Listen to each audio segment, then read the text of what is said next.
बिस्मिल्लाहिर्रहमानिर्रहीम। अस्सलाम वालेकुम मोअज़्ज़िज़ नाज़रीन, दी नॉलेज ऑफ इस्लाम में आपको खुश आमदीद। आज हम आपको ला इलाहा इल्लल्लाह की फजीलत के बारे में बताएंगे, क्योंकि ये कलमात अल्लाह ताला को बहुत ज़्यादा पसंद है। इन कलमात को पढ़ने से अल्लाह रब्बुल इज़्ज़त आपको बेशुमार फ़ायदे से नवाजेंगे। ला इलाहा इल्लल्लाह ये बहुत ही अजीम कलमात हैं, जिसको कलमा तौहीद, कलमा इखलास, कलमा तकवा और कलमा तैयबा भी कहा जाता है, जिसके पढ़ने से इंसान दायरा इस्लाम में दाखिल होता है। ये वो कलमात हैं जो अल्लाह रब्बुल इज़्ज़त को बहुत ज़्यादा पसंद हैं। नबी करीम सल्लल्लाहु अलैहि वसल्लम ने फरमाया, सबसे अफजल जिक्र ला इलाहा इल्लल्लाह है, और फरमाया जो बंदा दिल के इखलास से कहे ला इलाहा इल्लल्लाह, इसके लिए लाज़मन आसमानों के दरवाजे खुल जाएंगे, यहाँ तक कि वो कलमा अर्श इलाही तक पहुँचेगा, बशर्त वो आदमी कबीरा गुनाहों से बचता रहे।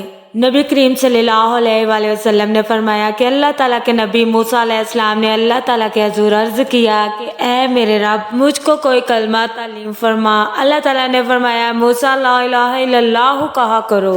और हज़रत मूसा अलैहिस्सलाम ने कहा कि ऐ मेरे अल्लाह, ये तो कलमा तेरे सारे ही बंदे कहते हैं, मैं तो वो कलमा चाहता हूँ जो आप खसूसियत से मुझे बताएं। अल्लाह ताला ने फरमाया, अगर सातों आसमान और मेरे सिवा वो सब कायनात जिससे आसमानों की आबादी है और सातों ज़मीन एक पलड़े में रखी जाएं और दूसरे ला इलाहा इल्लल्लाह पलड़े में, तो ला इलाहा इल्लल्लाह का वजन उन सब से ज्यादा होगा। इस बेबहा नेमते खुदाबंदी का शुक्र ये है कि अपना विर्द बनाया जाए और इसकी कसरत के जरिए अल्लाह ताला से खास राब्ता कायम किया जाए। अगर आपको कोई हाजत दरपेश हो तो आप ला इलाहा इल्लल्लाह का विर्द 313 मरतबा पढ़कर दुआ करें, उसी टाइम आपकी मुराद पूरी होगी। अल्लाह ताला आपके रिस्क को वसी कर देगा, तमाम दुनियावी परेशानियां दूर होंगी और तमाम दीनी दुनियावी परेशानियां दूर होंगी, और बरोज़े क़यामत ये कलमा आपके काम आएगा और ज़रिया जन्नत बनेगा।